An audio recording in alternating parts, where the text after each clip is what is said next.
کیا شوکت خانم بنانے میں نصرت فتح علی خان، عمر شریف، دلدار پرویز بھٹی، جی یہ تو 3 بڑے نام ہو گئے، کیا ان کی دنیا بھر میں کانسرٹس کے بغیر شوکت خانم بن سکتا تھا؟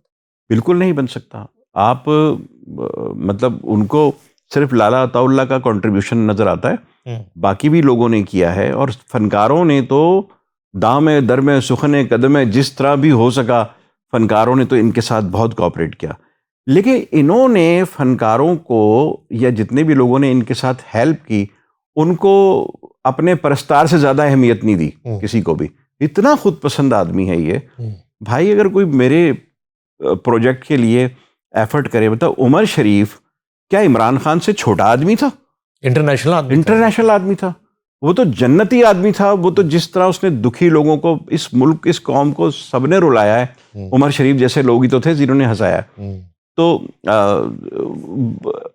جب عمر بھائی کی بچی بیمار ہوئی تو ان میں سے کسی نے کوشش کی کہ اس کا ڈائلیسس ٹھیک جگہ پہ کروایا. ٹھیک ہے، آپ یقین کریں ہم نے اس وقت شیخ رشید کو فون کیا میرے سامنے. جی وہ اس وقت وزیر داخلہ تھے شیخ رشید. ٹھیک ہے، شیخ رشید نے، میں گواہ ہوں، اسپیکر فون پہ انہیں کہا جی میں کیا کر سکتا ہوں. یہی بات ہے. ٹھیک ہے، ایک دور میں چودھری پرویز لائی نے اس حوالے سے تھوڑی ان کی ڈھارس بندائی، تھوڑی ہیلپ کی تھی بیٹی کی بیماری کے حوالے سے. ادروائز جو ہے نا، اور یہ باقی یہ لوگ تو واقعی انہوں نے کوئی ہیلپ نہیں کی، اور وہ بیچاری انلیگل ٹرانسپلانٹ کے بعد ماری گئی، ڈیتھ ہو گئی. آپ کی وہ بات بڑی ہوتی ہے.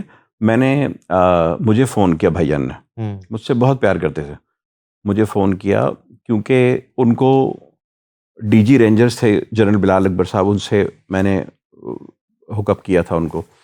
تو کہنے لگے یار ان کو ڈھونڈو یار، یہ تیری بہن کا ٹرانسپلانٹ ہونا ہے. اور وہ ڈاکٹر ادیب رضوی صاحب نے قانون پاس کروا دیا ہے جس کی وجہ سے اب یہ بلڈ ریلیٹو کے بغیر جو ہے وہ نہیں ہوگا ڈونر بلڈ ریلیشن. میں کیا کروں؟ تنویر بچی مر رہی ہے آنکھوں کے سامنے، اس کا نکاح بھی ہوا ہے، اس کو رخصت بھی کرنا ہے، یہ بھی ہے وہ بھی ہے. میں نے کہا بھائی جان اچھا کوشش کرتا ہوں. میں نے جنرل صاحب کا، وہ اس وقت واہ فیکٹری کے چیئرمین لگے ہوئے تھے، ان کو اپروچ کیا، رابطہ کروایا. عمر بھائی سے ان کا رابطہ ہوا، پھر انہوں نے 2 بریگیڈیئر صاحبان سے بات کروائی. ایک اسٹیج پر آ کر انہوں نے ہاتھ کھڑے کر دیے. ہم نے سی ایم ایچ اور وہ سارے ذرائع استعمال کرنے کی کوشش کی کہ کسی طریقے سے عمر شریف کو بیل آؤٹ کر دیں. یہ کہ یار ایک ایکسکلوسیو کیس کے طور پر کہ یار ہمارے ملک کا اتنا بڑا سرمایہ ہے اور اس کی اکلوتی بچی ہے. تو بہرحال وہاں کوئی کام نہیں آیا. عمر شریف نے کبھی کسی کو انکار نہیں کیا، کسی ضرورت مند کو کبھی انکار نہیں کیا. آپ یقین کریں پلین میں وہ بیٹھے ہوئے تھے اور انہوں نے مجھے پلین سے فون کیا. جب اترے تو مجھے کہا کہ یار یہ میرے ساتھ ایک فیملی ہے اور ان کے بچے کا بون میرو کینسر ہے اور اس پہ 2-2.5 کروڑ روپے لگیں گے. تو تنویر ان کے لیے نا تم مولانا بشیر فاروقی سے بات کرو، سیلانی والوں سے، اور ان کی ہیلپ کرو. میں نے وہ لے لیا کام. میں مولانا بشیر فاروقی کے پاس لے گیا، ان کو بات کی. مولانا بشیر فاروقی نے ایک پوری کیمپین بنائی، اس کا اسکرپٹ بھی میں نے لکھا، اور انہوں نے وہ پوری کیو ٹی وی پہ چیریٹی کی اناؤنسمنٹ جو تھی وہ کی. پھر ہم نے بل بورڈ لگوائے، وہ ہوا.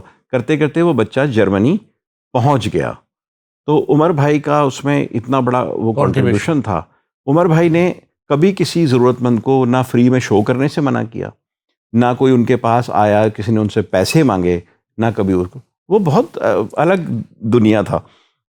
دور جو ہے فنون لطیفہ کے اعتبار سے، اور ظاہر ہے کہ موسیقی تو فنون لطیفہ کا ایک ریڑھ کی ہڈی ہے، کون سا دور بہتر لگا؟ اگرچہ میں ڈکٹیٹرشپ کے اور مارشل لا کے بہت خلاف ہوں، لیکن سب سے اچھا دور پرویز مشرف کا دور تھا فنکاروں کے لیے اور پاکستان میں کلچرل ایکٹیویٹیز کے لیے. مجھے تو کبھی کبھی مشرف خان لگنے لگتے ہیں. سارے فنکار ان کی تعریف کرتے ہیں، وہ خود بھی گاتے تھے. دیکھیں وہ ہماری بہن ہیں عائلہ رضا جو مشرف صاحب کی صاحبزادی ہیں، وہ تو لگتا ہی نہیں عطائی ہیں، ہر وقت خان صاحبان کے ساتھ ہوتی ہیں. وہ کہیں نہ کہیں کوئی نہ کوئی میوزک کانفرنس کر رہی ہیں، کسی شہنائی والے کو پروموٹ کر رہی ہیں، کسی کا کوئی سولو کانسرٹ کروا رہی ہیں. ملنگ درویش عورت.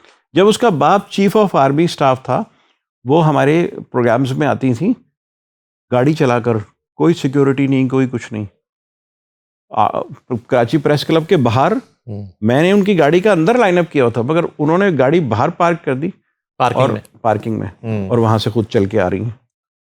پھر وہ نیرہ نور صاحبہ کے بیٹے نادے علی اور میں ان کو گاڑی میں بٹھانے کے لیے گئے تو کہہ رہی ہے ضرورت نہیں ہے اس کی, میں تو ساری زندگی اسی طرح سے چلتی رہی ہوں. تو مطلب وہ اتنی سادہ فیملی ہے. کوئی اب آپ لوگ یقین ہی نہیں کریں گے اس بات کا کہ یار چیف آف آرمی اسٹاف کی بیٹی بغیر پروٹوکول کے گھوم رہی ہے. 93 میں لاہور آیا بزمی صاحب کے ساتھ. جی. اب جب لاہور آتے ہیں تو کیا فرق لاہور میں فرق محسوس ہوتا ہے؟ وہ لاہور تو نہیں ہے.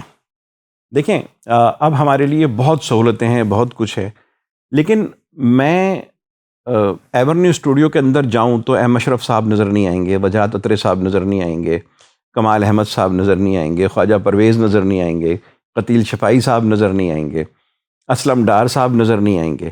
یہ سارے بزرگ, یہ سارے بڑے بڑے لوگ, دیو مالائی لوگ جن کے دم سے رونقیں تھیں. میڈم نور جہاں کو دیکھ کر انسان قسم سے تشفی ہو جاتی تھی کہ یار کسی فنکار کو دیکھا ہے. میں نے اسی ایورنیو میں بابا جی چشتی کو دیکھا ہے, روبن گھوش صاحب کو دیکھا ہے. تو وہ لوگ نہیں ہیں.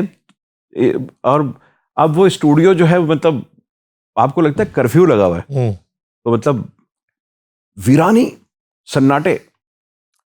اختتامی سانگ کوئی اب جو ہے وہ میں آپ کو اپنے استاد جی کا ایک گانا سناتا ہوں. پلیز. اے بہارو گوا رہنا,